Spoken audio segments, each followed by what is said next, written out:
Police अफसर Frank स्पीवी गश्त पर होता है जब उसे जंगल में चीखने की आवाज सुनाई देती है। वह तुरंत मौके पर पहुंचता है और देखता है कि एक पागल आदमी एक औरत को मीट चॉपर से मारने जा रहा है। फ्रैंक उस आदमी को गोली मार देता है और औरत की जान बचा लेता है। लेकिन जब वह उस औरत को ध्यान से देखता है तो चौंक जाता है। उसका शरीर बेहद आकर्षक है, मगर चेहरा डरावना और विकृत, जैसे किसी जानवर का हो। वह औरत बोल नहीं पाती और उसकी पहचान नहीं मिलती। उसे जेनिफर के नाम से पहचाना जाता है। उसे सरकारी देखभाल में रखा जाता है, लेकिन फ्रैंक उसके बारे में भूल नहीं पाता। उसके भयानक चेहरे के बावजूद वह उसकी ओर आकर्षित होता चला जाता है। भावनाओं में बहकर फ्रैंक उसे अपने घर ले आता है, यह कहकर कि उसे सुरक्षा की जरूरत है।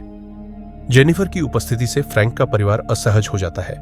वह कच्चा मांस खाती है, हिंसक बर्ताव करती है और फ्रैंक के प्रति यौन रूप से आकर्षक व्यवहार करती है।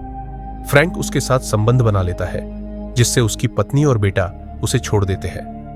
अब फ्रैंक और जेनिफर एक जंगल के किनारे बने केबिन में रहने लगते हैं, लेकिन जेनिफर की हिंसक प्रवृत्ति और बढ़ती जाती है। एक दिन फ्रैंक देखता है कि जेनिफर ने पड़ोसी के बच्चे की हत्या कर दी और उसे खा लिया।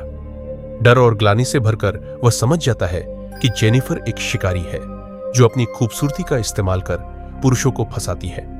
वह उसे खत्म करने का फैसला करता है। फ्रैंक उसे उसी जंगल में ले जाता है जहां वे पहली बार मिले थे और उसे जंजीरों से बांध देता है। लेकिन जैसे ही वह जेनिफर को मारने वाला होता है, एक राहगीर आकर फ्रैंक को मार देता है, यह समझकर कि वह जेनिफर को नुकसान पहुंचा रहा है। चक्र फिर से शुरू हो जाता है। जेनिफर बचाई जाती है और एक नई कहानी शुरू होती है। उसके चेहरे पर एक भयावह मुस्कान होती है।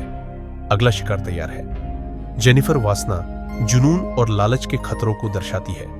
यह कहानी बताती है कि कैसे बाहरी सुंदरता एक घातक सच्चाई को छिपा सकती है और कैसे इंसान अपनी कमजोरियों से खुद को बर्बाद कर सकता है।